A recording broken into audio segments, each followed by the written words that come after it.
Hello guys, good morning. Kape po tayo.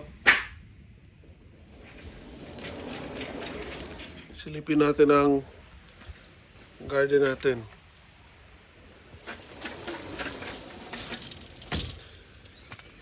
Ayan guys. So, ito yung fog. At naambon na guys.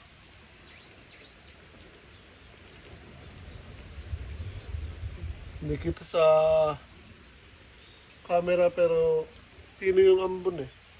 Pero umambog ng tingis. So silipin muna natin ang garden natin para malaman kung may nakalapit kanina. So natulog ako kanina 2 a.m.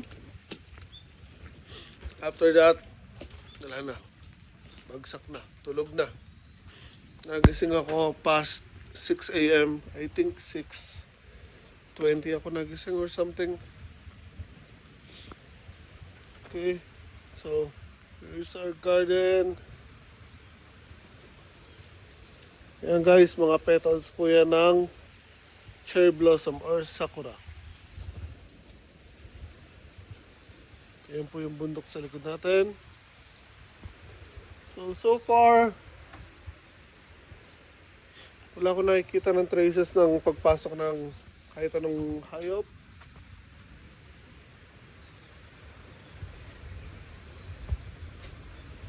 Siya nga pala guys. Sibula na yung mga patatas natin. Carrots ko, ayan, nakalitaw na rin.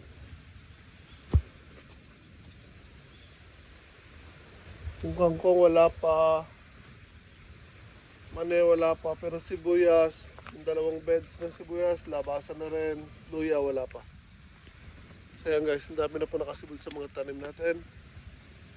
There's our strawberries. Yung mga bunga na po yung strawberries natin. Kahit katatanim lang dahil nang binili, meron na silang bunga.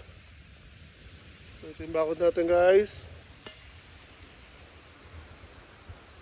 Bukas pa rin yung ilaw natin ayun, pero kailangan kong patayin yan dahil umaambon.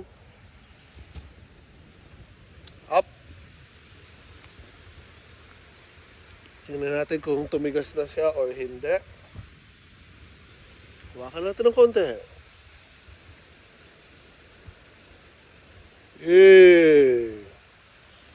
Matigas na. Success guys. Again, ito po yung cherry blossom sa kapitbahay natin. Nag-iisipan ko magtanim yan pero sa labas ng bakod.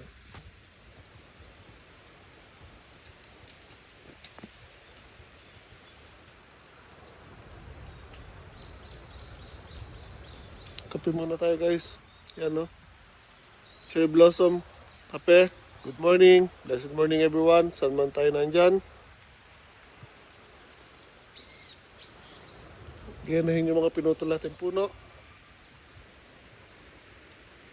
Later on, unti-unti nating lilinisin po yan. So, check natin kung tumigas. Okay. Hinihilo natin guys. Grabe guys, antok pa ako.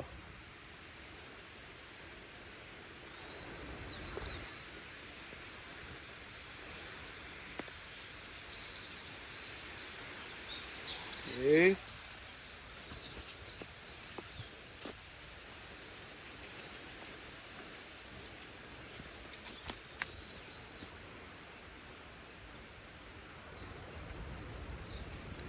Patag. Parang matino rin ang gumawa. Okay.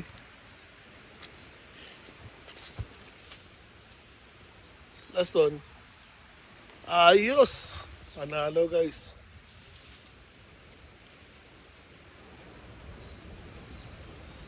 Sakura. So yan guys. Success po yung pagbubuhos natin ng semento kagabi.